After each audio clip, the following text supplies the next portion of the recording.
graduated 50 years ago or we're graduating today.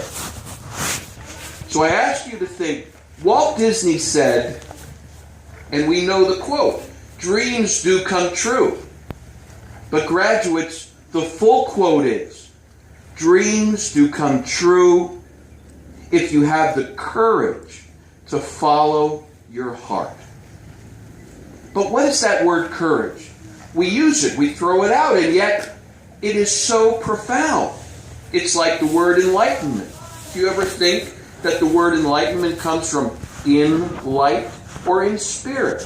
When we're inspired, it comes from in spirit, from our heart. And courage comes from the Latin, the French, cœur, which means heart, and age, core age, the age of the heart.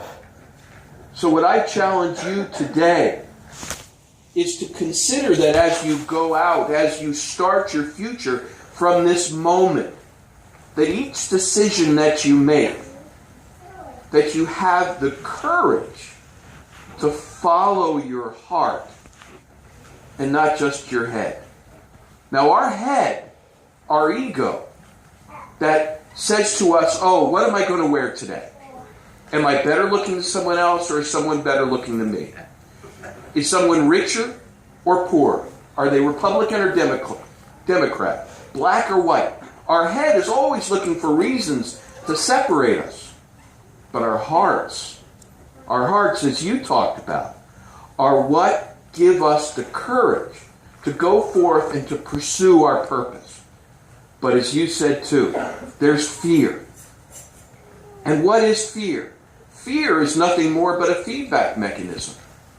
Fear never comes first. There's always something in our hearts that comes before fear. Somebody said to me, well, what if there's a lion?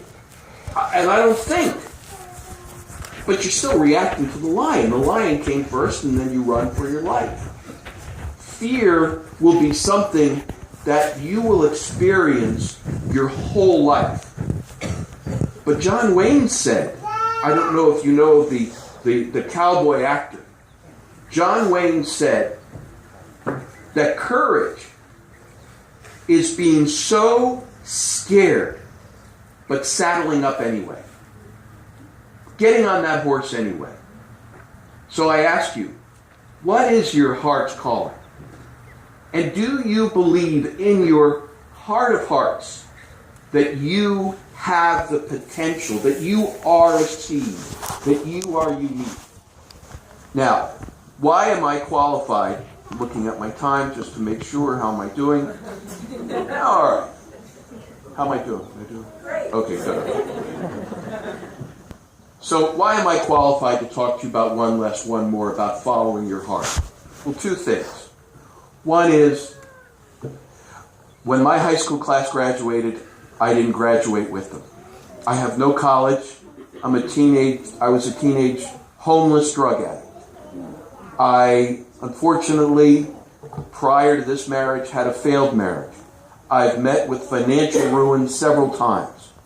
And yet, each one of those situations was something that I said that after it happened to me, I could grow further. This isn't what's going to define me.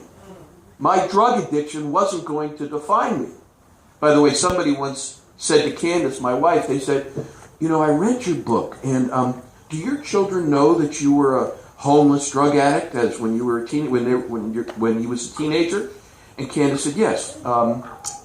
My kids read the book. And they said, well, how do your kids feel about it?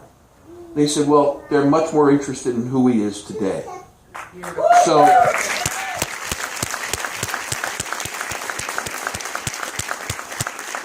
thank you. So the reason I say this to you is all of us have made mistakes. All of us have made mistakes. All of us have regrets. Each one of us have something that we say, oh, I wish I didn't do that.